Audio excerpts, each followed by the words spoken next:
Thank you so much, candidate Esther.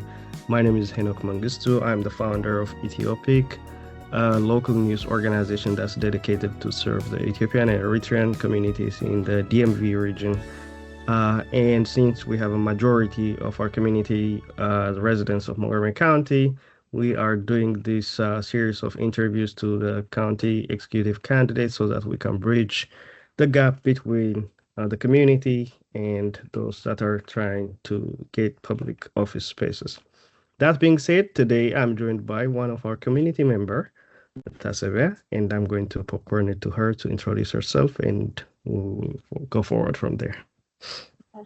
Thank you, Hénok. My name is Metaseviya Kafleኝ. I am a Montgomery County resident. I live in the east side of the county. Honoring our invitation and showing up for this interview on a Friday evening, and I really appreciate that. That being said, please introduce yourself and explain why you are running for the Montgomery County executive position. Yeah, and thank you so much for sending the invite. I'm very happy to meet with community members like yourself and to introduce myself. So again, my name is Esther Wells, and I am a certified public accountant in the state of Maryland for over 15 years.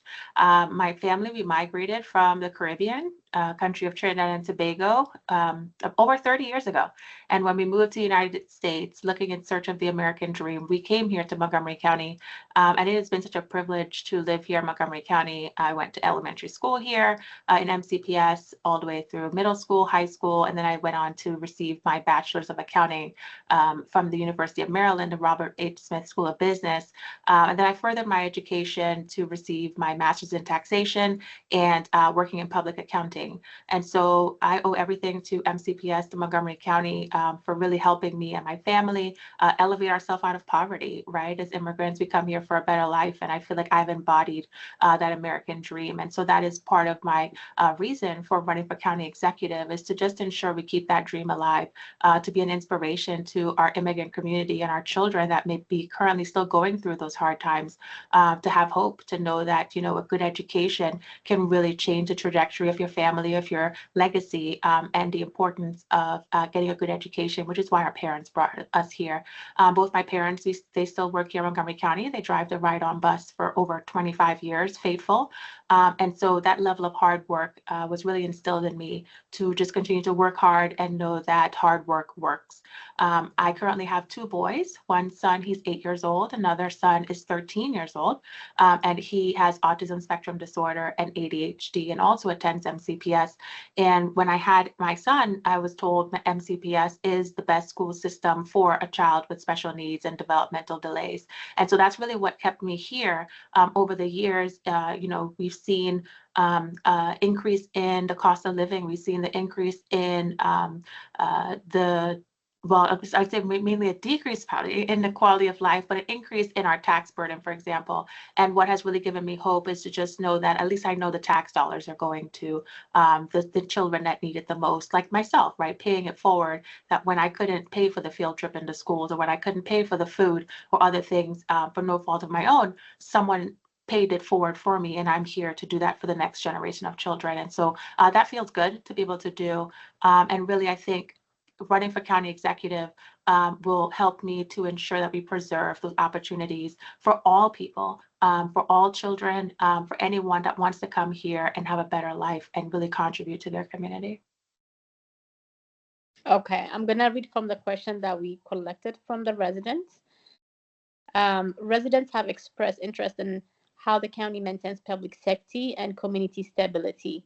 According to reporting by the Banner, Montgomery County experienced a modest increase in homicide in 2025 compared with the previous year. How do you interpret current public safety trend, and what specific strategy would you pursue to address violent crime and overall safety?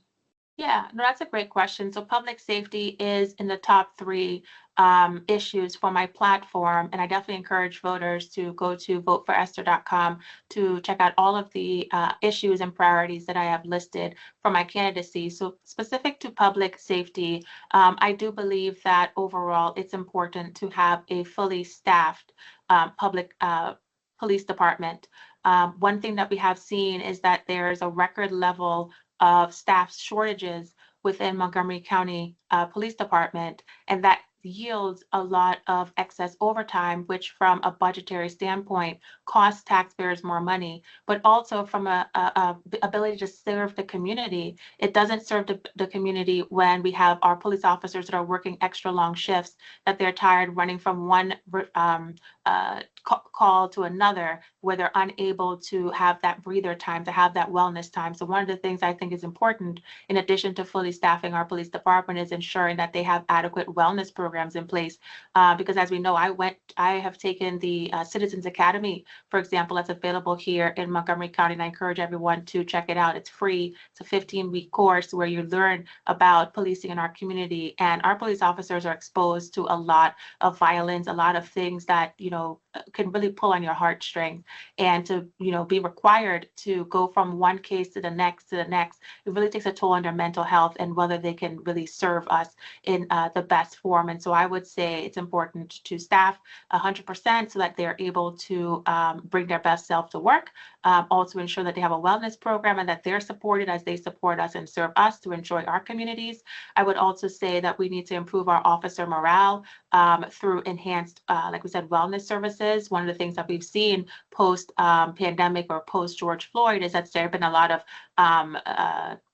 things coming out of our legislative council where they're using the rhetoric of defund the police, or they're projecting some national things that are happening on our local police force, which is not appropriate. And so I would say we need to improve the morale of our police department and remind them, right, that they are here to protect and serve, and ensure we hold them to a high standard, but also thanking them for doing the job that is some days very thankless, and it's a hard job. You're putting your life on the line every day, not knowing if you're going to come back home to your family, to help others enjoy their community. And so I think it's important that we really right size the way we treat public safety to, again, ensure that if there's any bad apples in the bunch, we root it out. But we need to ensure that we're not painting with a too broad of a brush, and that we are really setting high expectations of our police force, because I think we have the best and the brightest police officers that really are here to serve and to protect. Also, I would say within our school system, it's really important that we restore funding for our school resource officers, which we know was something that all of our principals of the high schools wanted to keep. However,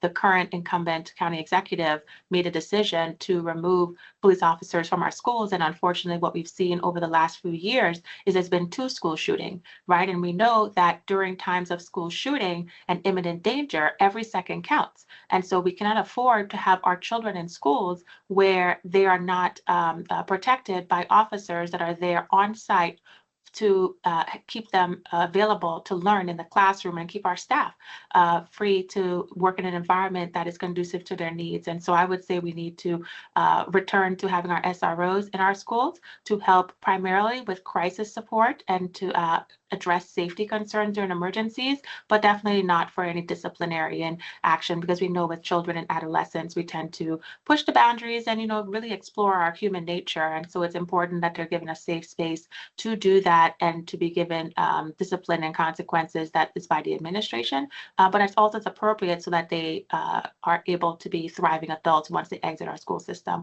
Also, I think it's important from a public safety standpoint that we strengthen the juvenile justice laws to address repeat offenders. What we're seeing again in our schools is that there are some juveniles that, based on the current laws, they're able to just terrorize the community. They're able to commit a lot of crimes over and over 12 times, whether it's swatting and interrupting children's education, or it's making bomb threats, or it's stealing cars, or just doing all of these things where we're unable to hold them accountable, right? And that's not good for the community. It's not good for economic development. It's not good for business. It's not good for that child either, right? It sounds like it's a cry for help. And so I think we need to improve and fund all of the programs that are available for our young people that focuses on rehabilitation, focuses on getting to the root problem, and then being able to help them so that, again, as they mature and go through those puberty stage into adulthood, that we address the problem prior to it being harder as they get older. And then lastly, I would say we need to enhance coordination between the police and the residents to ensure every neighborhood feels safe and heard.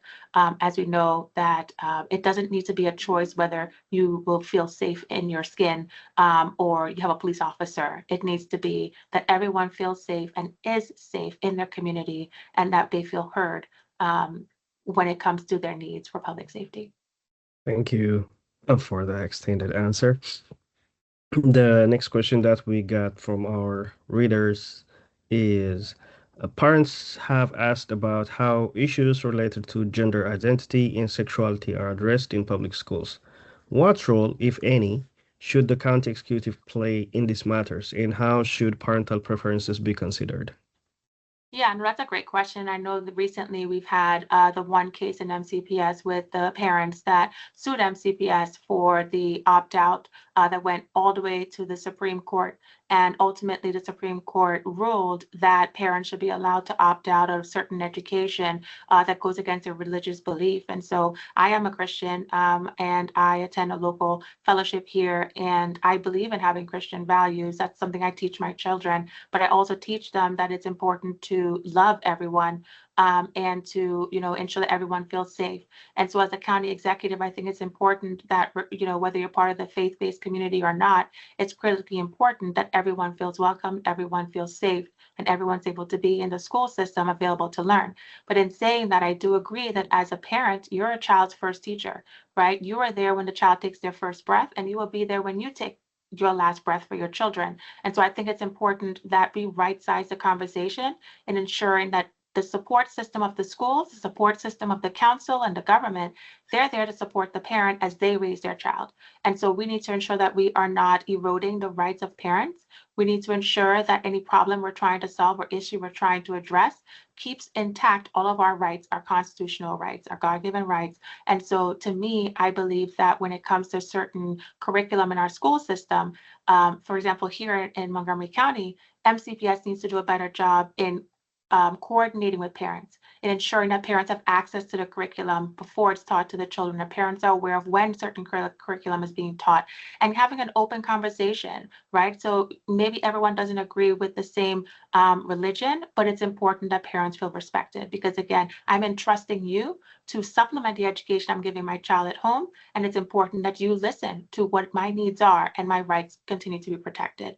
And so whether it's parental rights for LGBTQ curriculum or anything else, controversial or not, parents need to have a place in the classroom at all times because we are a child's first teacher and we are ultimately the ones that are there to love the child. And the school is there for 13 years, and then they go about their business, and the child will forever be in our life. And so I think that that case really brought back to the forefront that parents are the center of it all when it comes to child education. Thank you for your answer. I'm a MCPS parent. I have 2 children, and this one is about the neighborhood. Members of the Ethiopian American community and other residents in certain neighborhood have said they would like to see strong infrastructure investment and improve school outcomes in these areas. How would you respond to those concerns? What investment would you prioritize? East County. So the school system is not how we want it to be comparing with the other side of the county. So how would you prioritize it? And also the area, like what kind of investment would you have? So I will start with outcomes for students because that 4 years ago, I ran for Board of Education for exactly that reason. As I mentioned at the beginning of our conversation, I have a son that's in special education. And when COVID hit, my son lost all of his resources and was told that he needed to use virtual. And we know that virtual learning does not work for special education students. And essentially what MCPS told parents like myself was that your child is not entitled to a free and appropriate public education during a pandemic. And the fact that we were one of the last school systems to return to in-person teaching after the pandemic really showed that we did not have the right leaders in place to ensure, again, that our children's rights were intact. And so I think even now today, we are still seeing the ramification of those decisions back during COVID. And so I feel like with East County, a lot of that exists prior to COVID, right? So a lot of times our leaders like to say, oh, well, it's COVID, COVID, COVID. No, these problems existed prior to COVID. So why is it that our children, whether it's Black and brown kids or low-income families' children or immigrant kids, are always being left behind? Right? Because we know that just because you're, from a low-income family or you're poor does not mean your child cannot learn, does not mean that your child is not smart. It may mean that your child needs more resources, right? So if a child comes to school hungry, give them food. If they come to school with trauma, give them the resources, the counseling, the psychologist. clear the barriers that that child has, and then set high expectations and watch them blow those expectations out of the window. So I think that is the approach we need to take when it comes to children, whether they're in East County or they're from families that, like myself or my parents, they don't not have, you know, probably like a middle school education of no fault of their own. They needed to work early. And so I went through MCPS school system on my own. I had no one to help me with my homework. I had no one when I went home, latchkey kid. And so it was important what the services I received was after school help, homework club. So by the time I got home, all my homework was done, the project was done, my teacher was able to ensure I got home safely. And so I feel like in family dynamics that may not be as conducive to the needs of the child, that our schools can recognize the population that they're serving and that they are allocating their resources in a way that they're having that wraparound service for the child. Because ultimately, again, we know that when you set high expectations for children, they will reach that. If you set, I think there's a saying that says if you set your expectation for the sky and the moon, right, if you miss it, you're still among stars. But if you set your expectations too low and you hit, then it's like, oh, well, you know, and that's what we saw during the pandemic. They said if you wrote your name on a piece of paper, you automatically get 50% credit. So a lot of children felt demotivated. They're like, well, if I don't have to do much and I still pass, why would I even try, right? So then they saw school as a glorified babysitting center. So I think a lot of it is to ensure that as a county executive, when we, at my branch of government, we fund MCPS. And so taking a look at MCPS's budget when they send it over to me is to say, what are your strategies in ensuring that we are moving the needle in outcomes for the students? Too often we are spending too much time looking at the inputs, right? So they're always saying, let's raise the salaries, let's raise the compensation, let's look at all of the inputs, but we're never looking at the outputs. What are we getting as a return on investment as taxpayers for the record funding that we are giving to MCPS? Right now, we know we have a 5-year low when it comes to high school graduation rates. Right now, we know that proficiency in math and literacy and reading for our Black and Brown kids are below unacceptable. They're in the teens at times, depending on the school. And so to me, it's, well, that needs to stop, right? And so I think we need to hold our school system accountable to say, if you are going to ask for record funding, how much is it going to cost to improve the proficiency rate by X% in this amount of measurable time? And if you're unable to do that and be successful, then maybe we need to look at revisiting our leadership. But I don't think enough of those hard questions and accountability is being done, whether it's a Board of Education or a county council or a county executive or even the community and voters. Not enough is being done to ensure that our children can read by the 3rd grade. We all know that from the 3rd grade, the school to prison pipeline starts, right? I don't believe it's connected so much with police officers. I think it's children learn to read from K to 3 and they read to learn from 3 to 12. So if we miss the mark by 3rd grade, children start to disengage. They start to feel self-conscious. They're like, oh, I can't read. Someone's going to make fun of me. So why don't I just give trouble in the class so they'll kick me out of class? Problem solved, right? And so we know with private prisons, they determine how many beds they need based on the illiteracy rates of children in the 3rd grade. A lot of bad things start happening after 3rd grade. So why aren't we making sure that once we identify the child by kindergarten, 1st grade, 2nd grade, that they're behind, do intense individualized education plans up until 3rd grade to really close that gap. So there's so much more we can do, and the research is so available in how we can really service these children. I think it's really the special interest groups that are preventing us from holding a lot of the school system accountable for the outcomes of students, and elected officials, unfortunately, because they're endorsed by them, they're unable to really serve in the best interest of our children. But that's where parents and voters need to come in, and that's where regular average citizens like myself step up and say, enough is enough. We are the silent majority. We have had enough in terms of our children being left behind, right? Our families moved here for a better life. And if that's not happening, it's time for us to get engaged, and it's time for us to make change. The next question we got for you is, many residents say the overall cost of living, including rent, utilities such as electricity, food, medication, property taxes, and county fees, has become a challenge. What actions would you take as a county executive to address this economic pressure while maintaining essential services to the community? Yes, and so I do believe that this is one of the hot topics that I've been hearing as I talk to community members. And so currently I'm the president of the Montgomery County Taxpayers League, and our mission has been to ensure that we hold county government accountable to taxpayers. And so as your next county executive, my goal is to reduce the tax burden, particularly on the middle class, on homeowners. So for example, reversing the recent 4.7% property tax hike that we've experienced 2 years ago. As we know, every 3 years we receive those blue envelopes that increases our property value assessments, and it has been skyrocketing. And so without this increase in the property tax rate, our county government is already naturally getting additional revenues. And so I think things have gotten to the point where housing is becoming unaffordable. Our mortgages keep going up at rates higher than our incomes going up. And so I pledge to reverse the recent 4.7% property tax hike so we can give homeowners relief, reverse that property tax hike, and ultimately lower our mortgages and our rents as well. Secondly, I will reduce the annual cap on the property assessment increases. So Maryland state law, it says that our counties can increase our assessments up to 10% each year. And the state assessors right now, every 3 years, our property taxes have gone up 35%.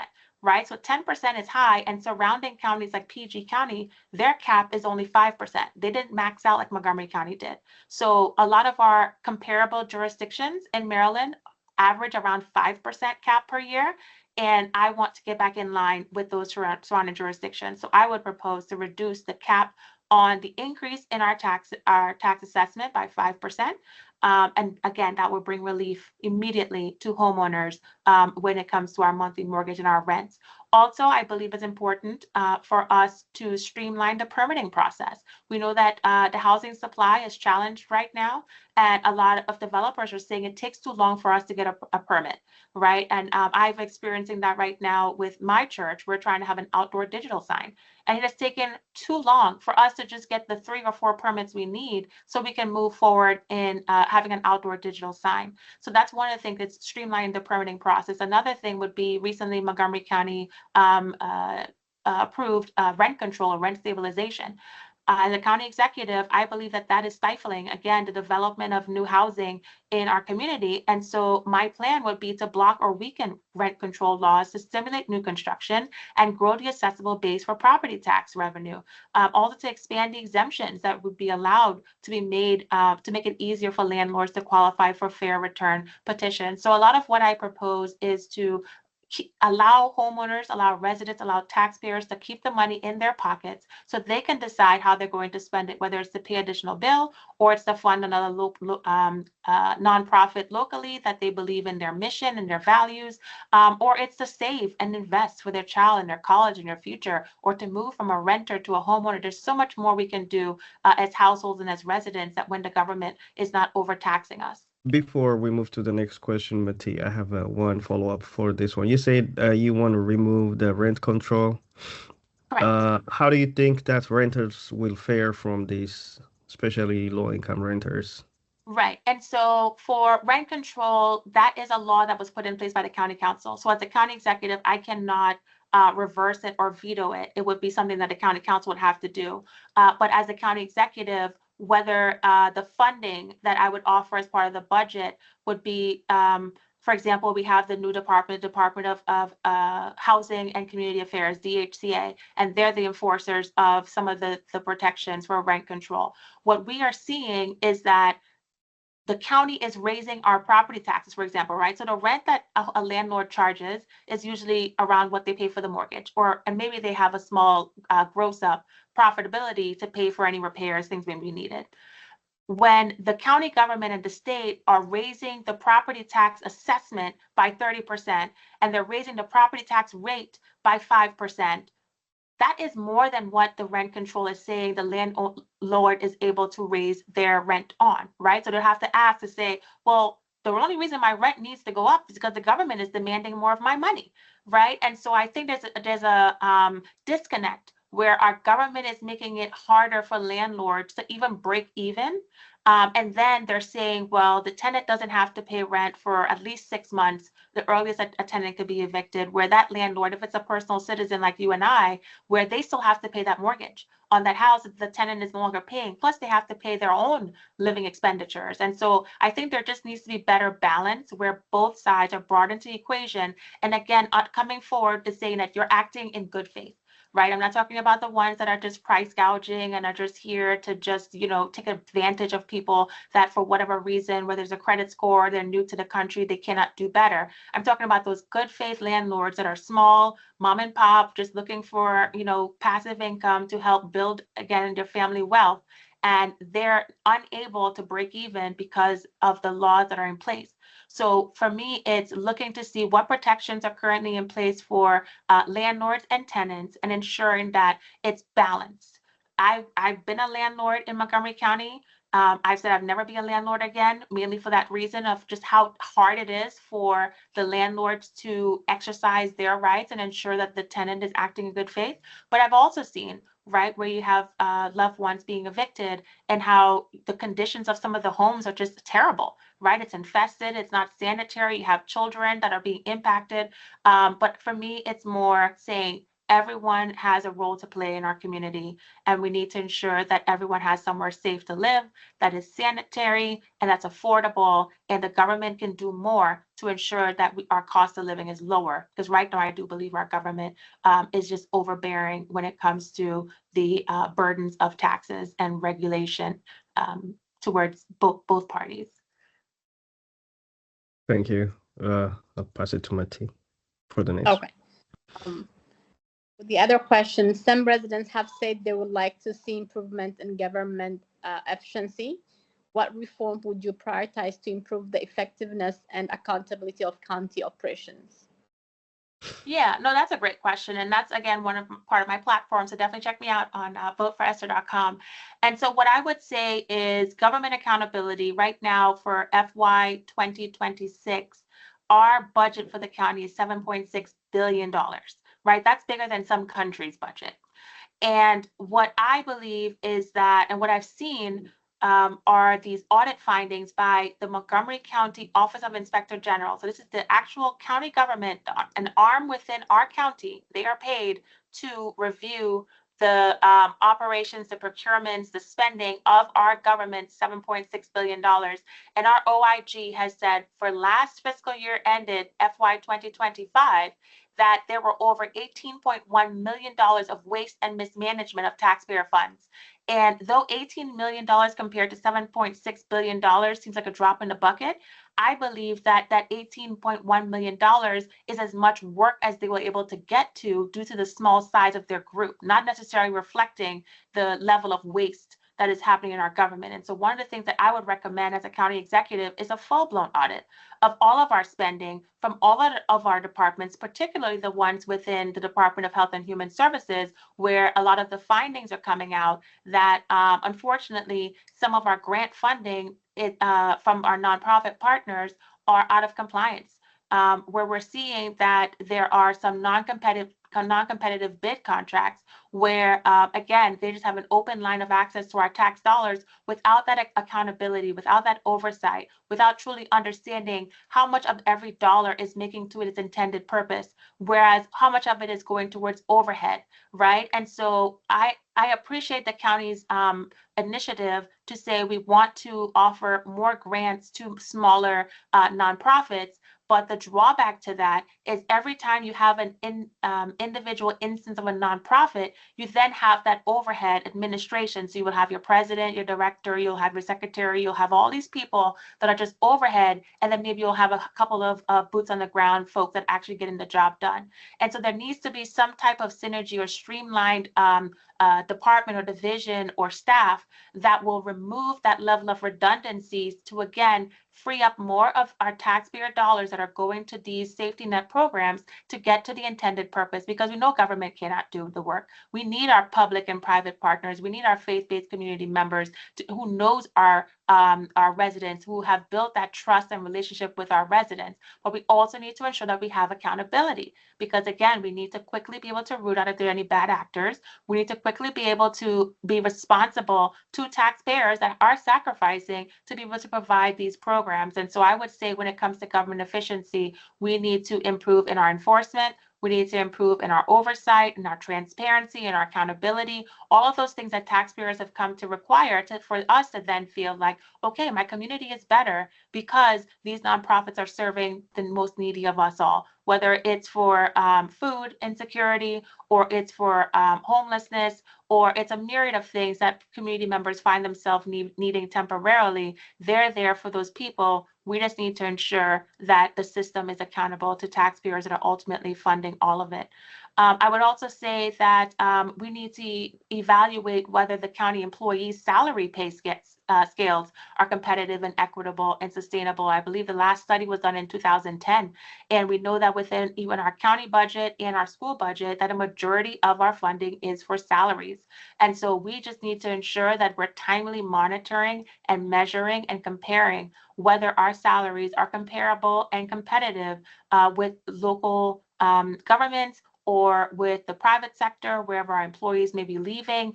But we just need to ensure that we're timely revisiting a lot of these programs that we have in place, that they're still working. If they're working, keep them going. If they're not working, we need to stop doing them and free up that cash to do other programs that are working. And then I would also say that we need to fund the Montgomery County Economic Development Corporation, MCEDC, with their strategic plan, and based on their performance of being able to attract new big businesses, whether it's a headquarters or it's a warehouse, and to see their outcomes of how we are going to see that pro-growth, private sector growth.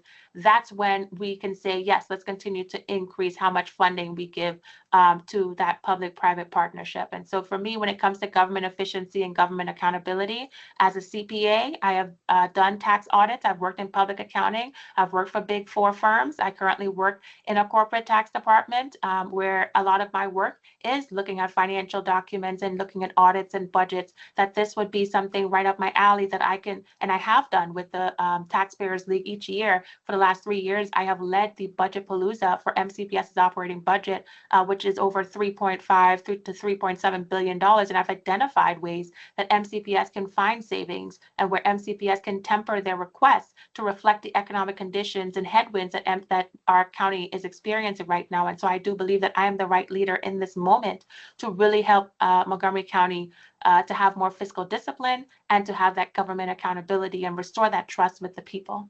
Some residents have raised questions about cooperation with federal immigration enforcement. How would you approach compliance with federal immigration and customs and enforcement requirements while also addressing concerns about protecting immigrant communities in the county?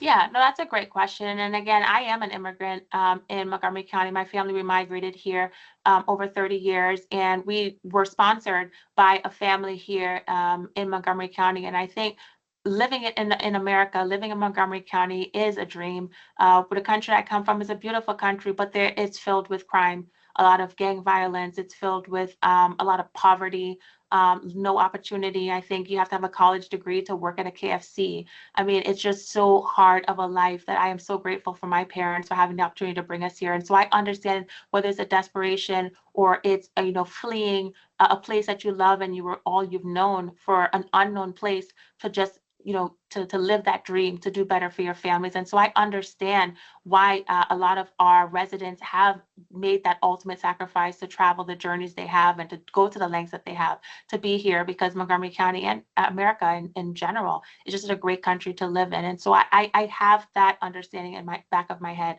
I do also want to keep in mind that we need to always respect the laws of countries, right? And so there is a balance. I think immigration in our county, I think they've said we're not a sanctuary county, but a lot of our policies does emulate that of a sanctuary county.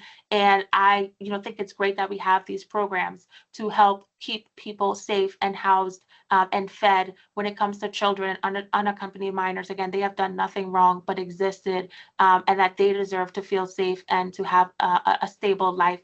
And so I think it's really balancing all of those things to say, do we have the right resources in place? Can we truly take care of all of our residents, whether they are documented or undocumented? Are we positioned appropriately to follow the laws from the federal and state and local funding? Because one of the things that we're seeing is with the federal administration, they are saying, well, if you're not following certain laws, now you lose funding, right? So now you're having all of your residents potentially harmed because you're not following the law. And so I think there's a balance to be made at all times. Everyone should be treated as a human. Everyone should be treated with dignity and respect. Everyone should be treated in a way that shows that compassion that is needed. Because again, a lot of our immigrant communities, regardless of how they got here, are really good people that just want better for their family, for their children, for their life.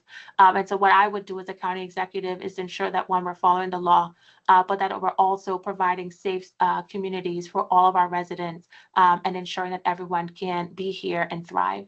So, as a Republican candidate for the county executive, is there any policy that you do not support that is currently being implemented by the federal government?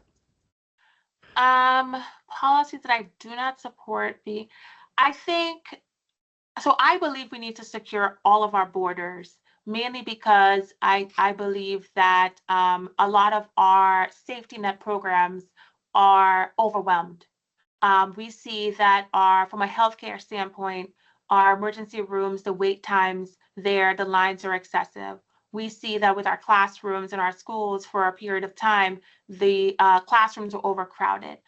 So a lot of our programs from an open borders standpoint the infrastructure wasn't there to handle the overwhelming inflow of having open borders. So one of the things that the federal government has done is close the borders, which I agree with, but I think it's more in execution is where I disagree.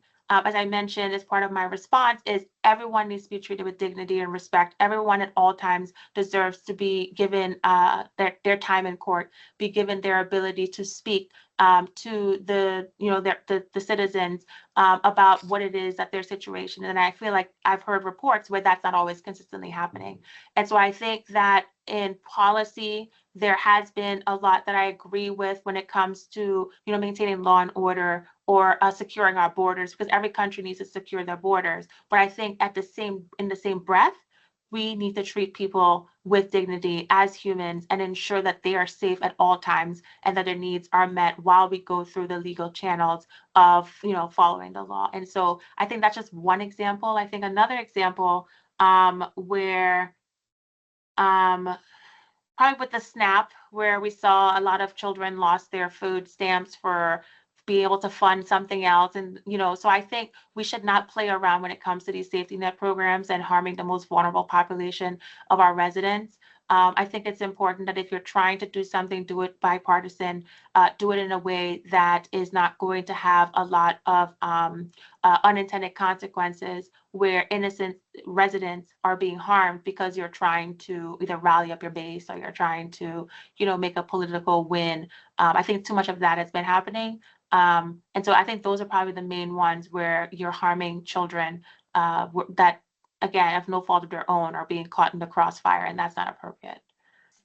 Many working parents report difficulty securing childcare. What role do you believe county government should play in supporting families during closures or disruptions? Yes, and so I actually met with 2 reporters during that 6-day closure, speaking out against what MCPS was doing and keeping schools closed that long. So I believe the first day was coincidental in that it wasn't a non-instruction day, but then there were additional 5 days tacked on due to the snow. And one of the things that came out of the report when I watched the county council have a come to Jesus moment with the leaders of the county and the school system was they were both doing this. right? So MCPS said the schools were ready. We plowed our sidewalks, our parking lots. We were ready to receive the kids.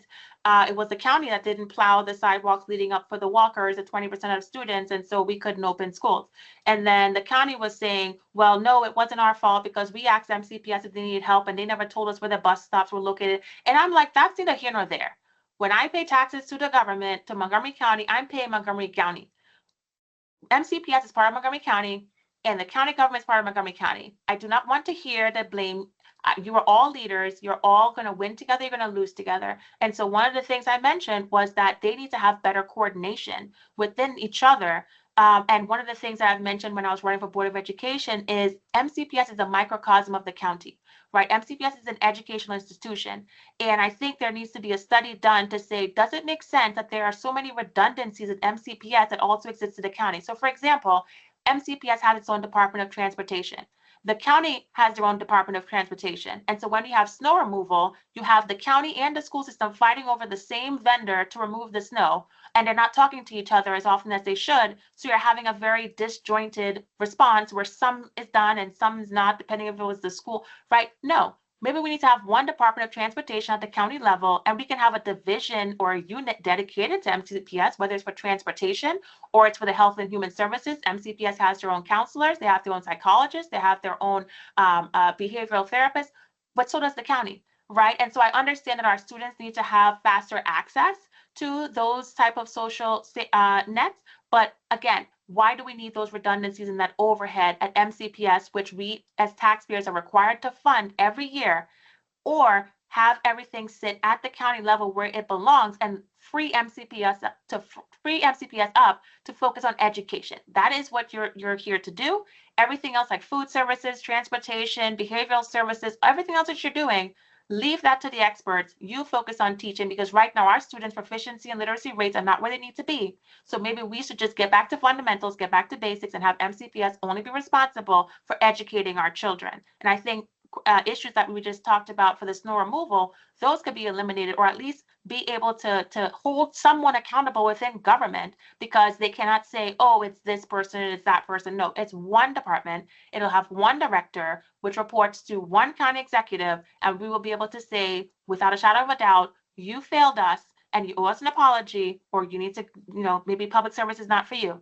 But having parents, snowed in with their kids for 6 days, like myself as a single mom, where I primarily get to work from home, so my job just pivots. Like I'm still working full time. Now I have 2 kids at home that are young, one elementary school, one special needs, that's unsupervised in the background, and I'm trying to ensure that we have enough food in the home. So to me, they did not consider the needs of working parents, single parents, immigrant parents that still have to go to work. And I think that was the other issue I had, was after 3 days, businesses had reopened, right? When you have your community members that have to work frontline jobs, like my parents that still had to go drive the bus to ensure their passengers can get home or get to work or get to where they're going, they still need to plow their way out and go. So now you have a lot of children that are now going to be like I was when I was young, latchkey kids, because those parents still have to go to work to make a living for their family. So now when you close the school longer than you should have, now you're actually making it worse for these children, because now they're unsupervised at home. They don't have that hot meal they rely on. They don't have their friends to depend on to have that community. They're not learning. And that's actually worse for the child than if you had opened up the schools and maybe, give excused absences for the parents that want to make their own individual call on whether to send that child to school or not. But give parents that option. Open up the daycares on site at the schools. Give parents options. But I think too often MCPS makes an all or nothing call, where I think even recently we had a snow day where down county had almost no snow and up county had decent amount of snow to close the school system. They closed the whole school system. Why can't it be more on a localized basis, again, to just meet the needs of the families, because our school system is really big. But maybe that's part of the problem, is we need to break it down somewhat of the 211 schools. So I just think a lot of the calls that our leaders are making, and then right now it gets us to where we are going to have to extend the school year until June 25th.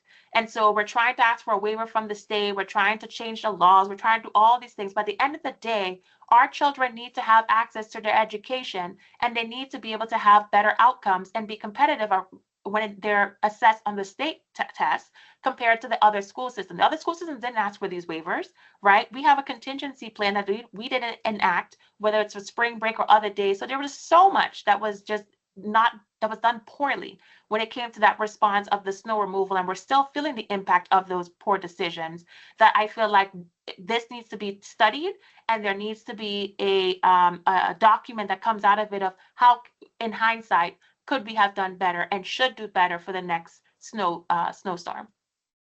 Next question is, some small business owners have said they face rising operating costs and regulatory requirements. What change, if any, would you propose to support local small businesses? Yep. So I think for small businesses, number one is the permitting process. That is one thing that we hear consistently, is it takes too long to get a permit. A lot of times when you are trying to open up a small business with a brick and mortar shop, you must sign a lease that is at least a year, 2 years, sometimes 5 years. So you're already starting to pay a lease for a business that you can't open because there's delays in your permitting. That is really expensive on a startup company that may not have as much capital as they would need. And so we need to ensure that we can either provide some preliminary pre-file type permitting to say, depending on the industry you're in, if you're in food versus if you're in something that's not edible, right? How can we help you move quickly to having your day one opening your doors? There needs to be an expedited process. And I think that needs to be coordinated at the state level as well, because right now, I think just yesterday or today, our state Senate president was having a media briefing where they talked about that's one of the priorities of the state, where if you want to open up a business, you have to go to 3 different departments to go to SDAT to get one licensing, go here to get another permitting. It needs to be streamlined, right? Like, I don't believe that our residents should be part of the sausage making. I know Montgomery County, they say there's no such thing as a wrong door, right? There needs to be one-stop shop where there's a representative that's dedicated to getting you through the entire process from soup to nuts, so that they can get you to go back to doing the business and the area that you are skilled to do, right? So I'm an accountant and I'm happy to support entrepreneurs, but entrepreneurs would be spending a lot of time doing all of this other stuff. Like, someone else needs to be there dedicated, because ultimately that small business is going to generate tax revenue, whether it's for hiring that employee and paying that payroll tax, or it's going to be that employee now living in the community and being a resident and spending and getting you sales tax, or that employee now paying personal income tax, and that employee living there now paying you property tax. There are so much more dollars that can be made when we help small businesses thrive in our community, that we have so much lost revenue that our leaders, again, have been short-sighted in a lot of their policies. Some of the things that some of my competitors have done that has really stifled the growth and development of communities, of businesses, is, for example, we recently had I think it was Councilmember Jawanda, where he introduced the menstrual period product, right? Where he wants to tell businesses and restaurants what the products they need to have in their business. Or even right now, our county council, they have banned the bag tax, and they're telling restaurants and retailers what type of bag to offer your customer. There's too many mandates. There are too many things they're banning. There's too many things they're regulating. Or it's the gas-powered leaf blower.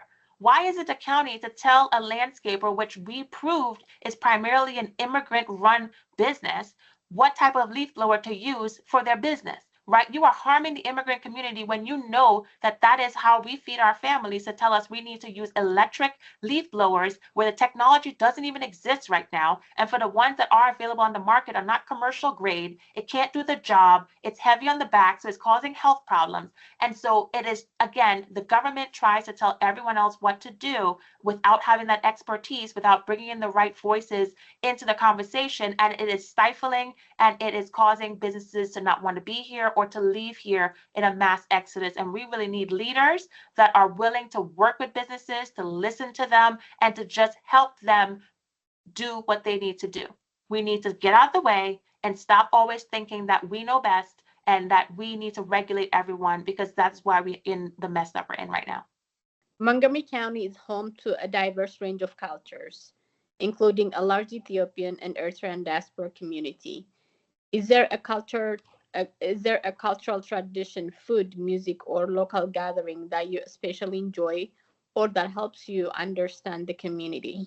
Yeah, no, that's a great question, and I'm happy to end on that note. So I mentioned I'm from the Caribbean island of Trinidad and Tobago, and one of the things that we are known for is carnival, and soca music and dance hall, and reggae. And I know in downtown Silver Spring each year, they do a great job of celebrating all of the cultures. And when I was in college, actually in the University of Maryland, my roommate, she was from Eritrea.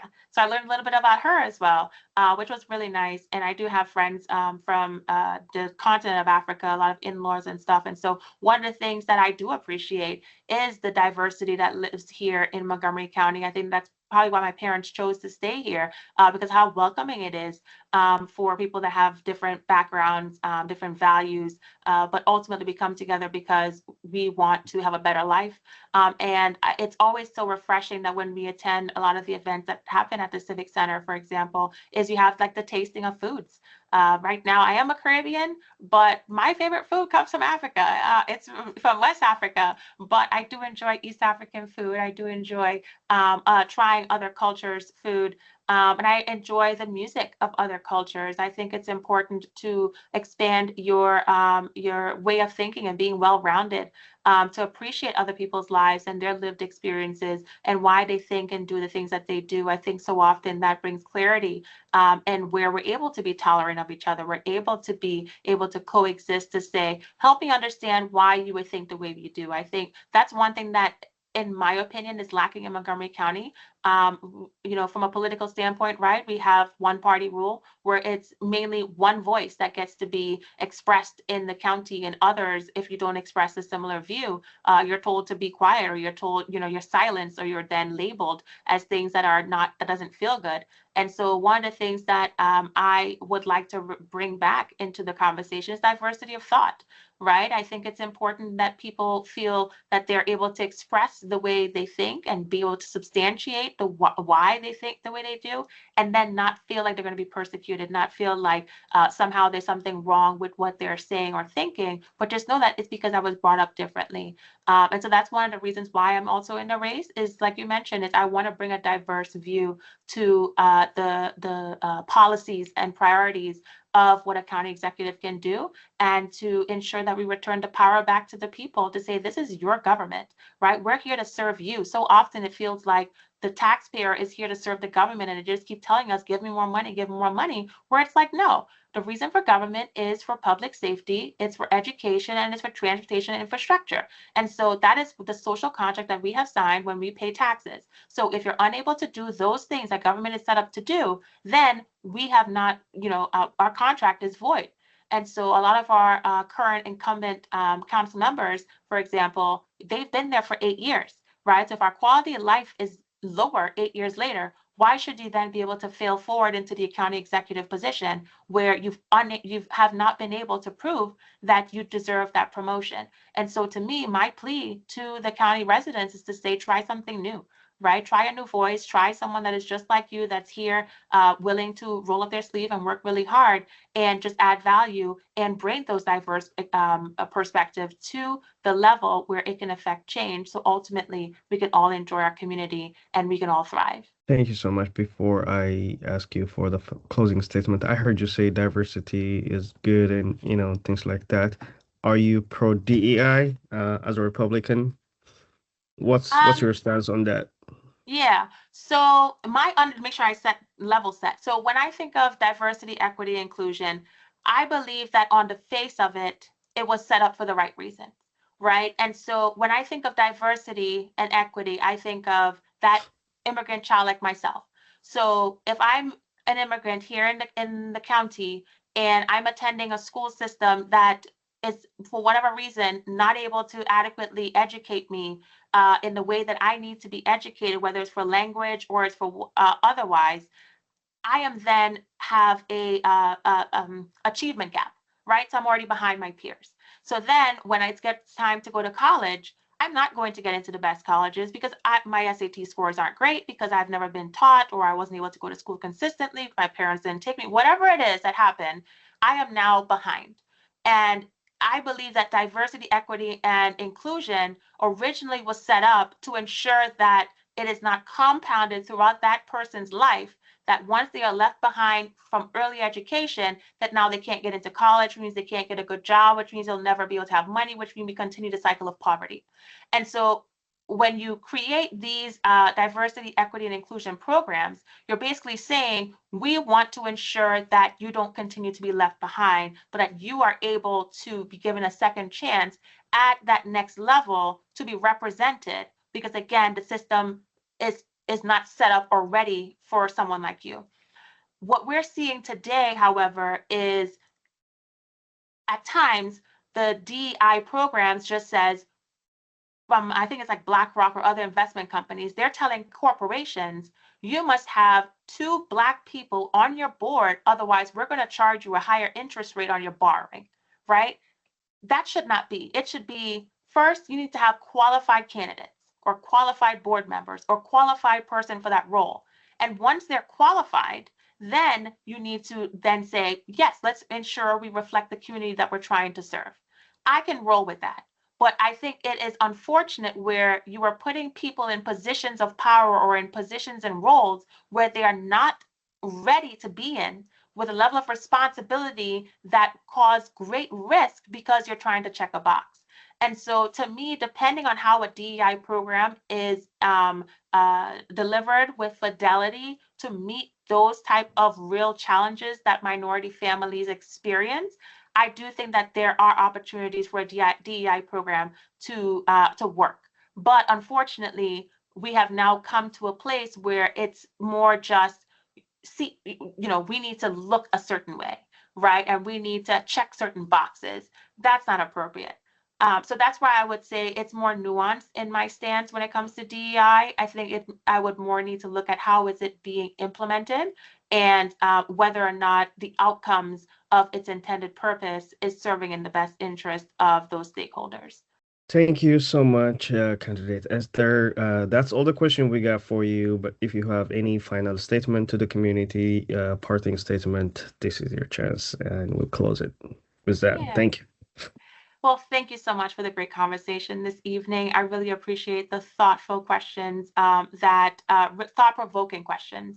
So often when we meet with community members, it's not as thoughtful. It's more just based on some special interest. And I appreciate you for taking the time to be able to learn about the candidates, to be informed as a voter. That is, again, why I am running. It's to ensure that I can provide that education to voters about their options before they get to the ballot box. Unfortunately, some of our incumbents, they will change their record when they're in front of voters, where to me, I have been following these candidates for over 4 years to say, here's your voting record. Here are some of the things that you've actually done to communities like us, and you need to stand and be held accountable one way or another. And so I appreciate you listening to me as an outsider, whether we belong to the same political party or not. I believe that we all need each other in this county. We need to be able to minimize our blind spots. I think both parties offer strengths and weaknesses, right? So one thinks with their head, one thinks with the heart, right? You can't be a bleeding heart, but you also can't be a miser. So I think everyone has their place and their strength, whether it's fiscal discipline or it's public education or public safety, or it's the safety net programs and caring for people and showing compassion. I think everyone is welcome, everyone is needed, everyone has something to offer, and we just need to decide in this moment where we are as a county who will be the best person to take us into the future and help us to all thrive. So I thank you again for your consideration to vote for Esther Wells, our county executive. And please check out my website, voteforesther.com. Please reach out to me. I'm happy to speak with you, additional questions you may have or concerns. But again, I thank you so much for your time and attention. Thank you so much. We're going to relieve you for the rest of your Friday evening. And I'll send you the link once we publish everything. Awesome. Thank you so much for doing this. I really appreciate the opportunity. Sure thing. Thank you. Thank Bye-bye. you. See ya. Bye.